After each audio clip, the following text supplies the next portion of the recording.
Hey traders, it's Leaf West. A reader emailed me about a short he just put on in Under Armour and wanted to know my thoughts on it. He told me why he shorted it, the stock, and without going through each of his reasons and debating whether or not they make sense, I just thought I would look at it with a clean sheet, and then people can at least see how I sort of look at a stock in terms of when it's a good time to short it, and it comes down really to your time frame. Like you can be in this uptrend and pick a point here to short on a 15-minute chart and be perfectly logical in doing that, and it made perfect sense, and you executed it well, and you made money, even though the bigger trend is higher. So it all depends on what you want to do in terms of time frame trading. And if I just go through my process of looking at the stock and determining, you know, on each chart, does it make sense to short here, what have you, you can at least maybe get a sense as to how I look at things and whether that works for you or not. That's to each his own. But anyway, so I started off with the weekly chart, and to me, it's clearly a big uptrend. So it's a clearly a 1, 2, 3 structure. Again, I only look at waves now in terms of them being either ABC in structure or 1, 2, 3. And there's clear rules which tell me when a wave morphs from my ABC into a 1, 2, 3, and I have measurement rules as to where my target should be, where the wave should end, and I just sort of apply that hopefully consistently from case to case. So when I just look at this wave and I can see that it's a 1, 2, 3, it clearly is not an ABC, then I try and say, okay, well, where are my waves inside of this big move? And I've labeled them already, so that sort of tells you where they are, or where I think they are. But here's how I work backwards. I should say, where is the corrective action? And here's clearly the biggest area of corrective price action. And then I say, okay, well, somewhere in this mess is the top of a wave. And it's most likely in the weekly chart, the top of wave 2. So where is the most likely spot for the top of wave 2? Well, if I look here, I see that this pullback is minor, and possibly this pullback is major in terms of that it gets back into the slot. But I'm going to measure that in a second as soon as I go back further than earlier in the wave and look at where the top of wave 1 is. Again, in almost all cases, after a wave is over, you'll get a pullback into the slot. You won't always get it, but you'll especially on the first wave in a bigger move, because the bullish pressure is so much that it doesn't allow it to get all the way back into the slot. But if I just were to look at the start of this move off of the low back in March of 2009, again, you can see that these waves are minor and they're small. This wave here is a little different in that it's more clearly, and again, remember, this is a weekly chart, so this is a fairly big move. This is from the top here, this is 141, 127, that's 14 weeks. Right, so that's 3 months of price action to go from this wave, this candle here, down to the bottom of this candle here. But you can clearly see that it's an A, B, C, right? And in fact, if you were to reverse extend wave B, you get to your wave C target at 1.272. So it actually makes, in terms of structure of the waves, it clearly is the corrective action after this first move up. These are small waves, single small waves back, 4 or 5 weeks, 6 weeks back, and then go on to make a new high. This is clearly structured downward, but I don't think it makes it to 50%. Yeah, see, we stopped short of the 50%. So again, if I look down here, I can see that we made a higher low, but we made an extreme low, not an extreme low, an oversold low on the volume zone oscillator at the bottom of this corrective action, and we never did it. All the bottoms of these corrective actions are actually around the 0 line, so that shows you the difference of this bottom relative to these bottom.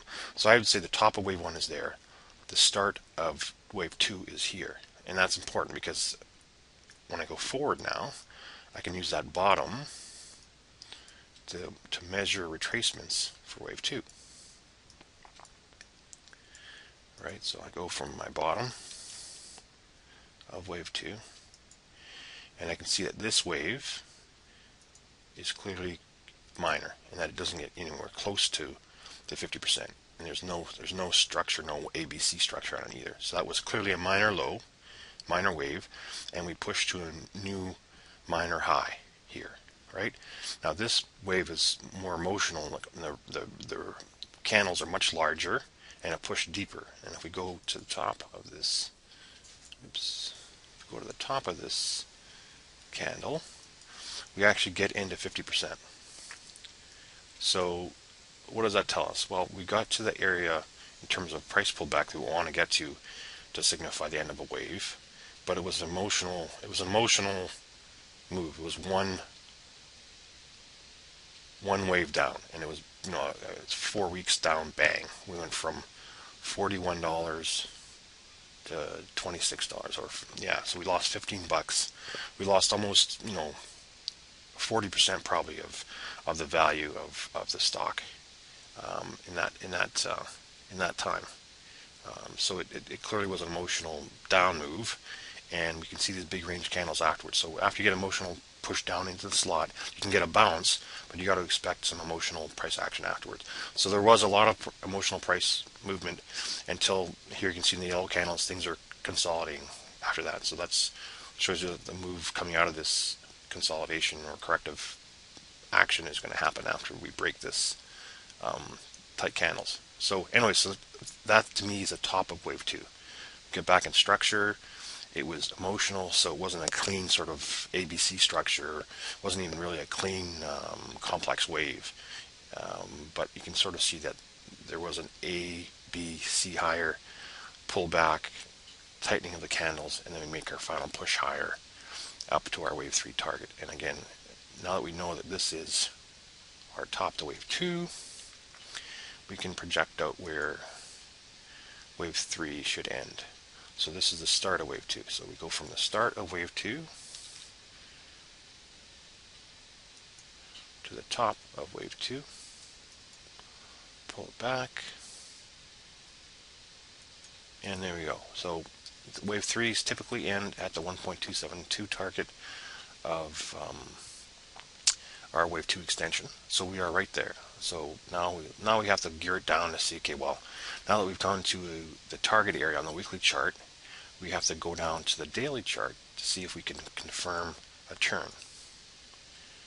Alright, so now let's take this and just hide it for a second. Come back to that if we need to. Alright, so now this was the bottom of wave 2. So this whole third wave higher on the weekly chart can be looked at on the daily chart, and we look for the end of a structure on the daily chart to see a possible turning point where we can trade the weekly chart short, if that's what we want to do. And looking at this waves, again I can see an A, B, C higher, A, B, C correction, and then it looks like this is too long for a C wave. So this, to me, and I'll show what I mean. If everything you have to assume is an ABC, starts off as an ABC. There can be smaller ABCs inside of it. That's what you have to assume. So to me, here's A, here's B, and then there's your C wave, right? But a C wave has limits as to how far it can go. In fact, if I go and I reverse extend from wave B to the top of wave A,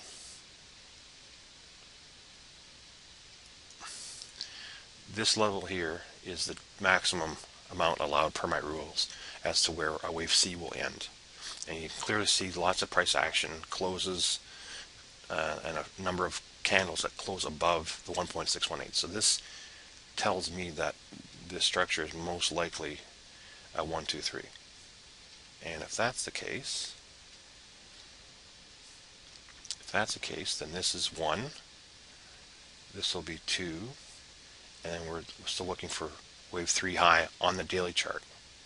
And we're still, again, that'll still put us in the area of where wave 3 should end on the weekly. So this is why you have to gear it down. You have to see, okay, well, where does it make sense that the price behavior or price action in the weekly chart is going to end? Well, we can only see that by going down to the daily chart. So again, so wave 1, right, let's go and draw this. Wave 1's here, right? Pull back, and this is the wave 2. That's my bet. So we can go from the bottom of wave 1 to the top of wave 1, pull it back, and bingo. So this is in the area that wave 2 should end. Right? And then if we look at the pullback from the bottom of wave 2 to the top, we did pull back into the 50% level, right? And if we look at this prior wave here, just in terms of whether it was minor or major, you can see again it didn't pull back to the 50%. So this is still one wave going up. This is the first measurement of a wave pullback that was big enough to get into 50%. So to me, this is the top of wave 2. But again, the move down here was one wave. So and it stopped at 50% more or less. That one stopped right at 50%, and this one poked its head in there, but it didn't close in there. So my bet is on the daily chart that we are not probably finished the pullback, and that we are making some kind of move higher, and that we're probably going to end like this before we push up to the third wave. So if this is the top of wave 2, we can extend from the bottom of wave 2 to the top of wave 2 to get our wave 3. So then this is our wave 3 target on the daily chart, which is $59.07. And if we put up our weekly, that's our weekly 1.618 is right here too. So it's inside the target area for our wave 3 on the weekly. So those levels make sense. So to me, on a bigger time frame sense, Under Armour is not quite finished its daily price pattern to where it should end. And it looks like what my reader has done is he's shorting it in the corrective wave from the top of the wave 2 high inside the daily, which is the daily pattern that's trying to complete wave 3 on the weekly chart. So does that make sense? Is that wave, for the weekly to finish its high, we have to have the daily finish its structure inside that bigger wave. And to me, the daily chart is not quite complete yet. It looks like it's correcting the wave 2 high on the daily. So he may get lucky in that he gets the B to C portion of the complex correction, or the correction after the wave 2 high on the daily chart. So, but I don't think it's going to be. It depends. If he shorted, he shorted at $46, and it comes down. He's got a potential, $4 move down to $42 roughly, or could even push lower. But let's just say it goes to where the majority of waves go, which is a 618. So 42 would be the maximum for, I would say, on odds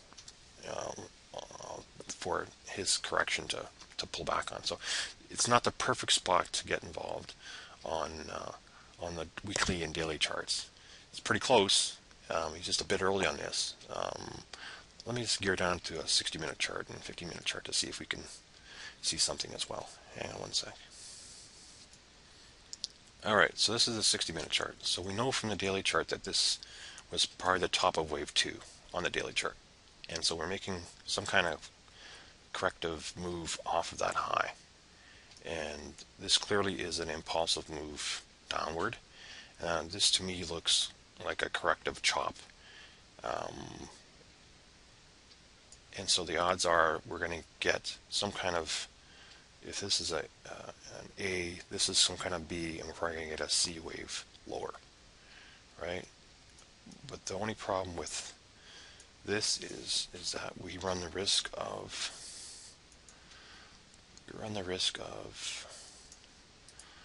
price. The market wants to bounce here right now. Well, it's still in resistance. You know my bigger viewpoint of where the market is right now. But this runs the risk of extending higher to into this retracement of the first wave down. Now we have made, like, it looks like it's, it's obviously a range, right? So just looking at this is a rectangle consolidation, and here's the bottom of that line as well. The only concern I have is that you see how we're having all these tests of this upper line, and that this is building the significance of this resistance, and when it does that, if it breaks that, it's gonna pop. So, and it's only, you see, it only tested this level down here once. To me, it wants to go higher. If I just look at this, I say, okay, where is price trying to go? Looks like it's trying to go higher, right? It's tested this 4 times now, and you can see this. See these tight candles right here. So to me, and we only had one test here, and we had basically a hammer put in. Price came down, broke this prior low, and bang, went higher. And look at all these tight candles. Hang on a sec. All right, sorry. See these tight candles here? There's no sellers here. If this was going to roll over and die, I would have expected more price action like this. You come up, you got 1 or 2 candles, boom, you start going back down. This one had a little more of a test, but even these candles don't look as bullish as these candles right here. So to me, I would bet that this is going to be, if we just were to extend this last push down,